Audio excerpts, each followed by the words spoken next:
And every 5 years, everyone looks at the studio system and says, God, it's got stale and boring. It's because you've got the same white men making the same decisions. As soon as you diversify, you get much more interesting content. You know, it's just a fact. And that content includes more roles for women. I believe, Sandra, you've said that it used to be kind of an island out there for women with just a few roles. I'm imagining this is kind of part of the change, and we've seen other stories. And not just women, diversity.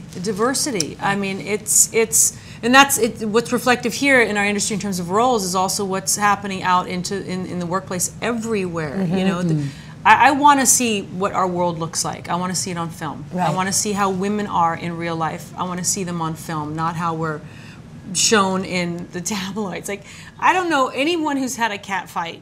I mean, and since Dynasty, I think Dynasty. Let's have one. Let's have. Come on, boy. I don't want to mess up the hair. I want an immediate. But like, I don't. When we started filming, they tried. Tabloids tried to intimate that there was like, and we'd literally be in the trailers going, "We've been here. What's?" So what we missed. What did we miss other than a cat fight? But I want to see films that reflect the world that I live in and how we treat each other. Sometimes people are treating each other poorly, but they're also being incredibly human beings to other human beings, and I'd like to see that as well. Yeah, and also there was a fan screening last night which we popped into, and it was so exciting. It was like full of men and women. And the men were screaming at the top they of their were screaming like little girls. Yeah, exactly. They were screaming, "Take it off!" Like a good, we did. Only because it was good movie. Yeah. It's a good movie, you know. It doesn't matter whether it's got women at the center or men, and you know. Hopefully we're not having the same conversation this time next year because my God. Yeah. Well, if this movie bombs, we might be having No, but we don't have to stand for all things, and there's a lot of pressure on movies that have women at the center saying, well, if it doesn't work, we can't do that again. And I think that is beginning to change. You know.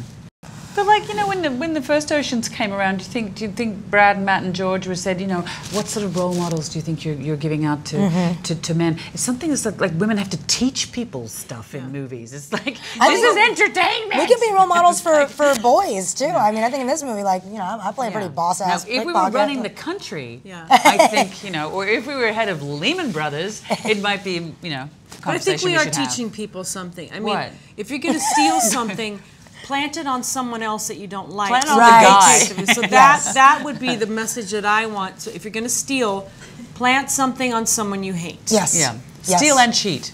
Steal and cheat. Revenge. Lie, steal, and cheat. And there you have it. Cate Blanchett for the win. We are all competing over debate which one was her favorite. Like we all secretly wanted to be her favorite.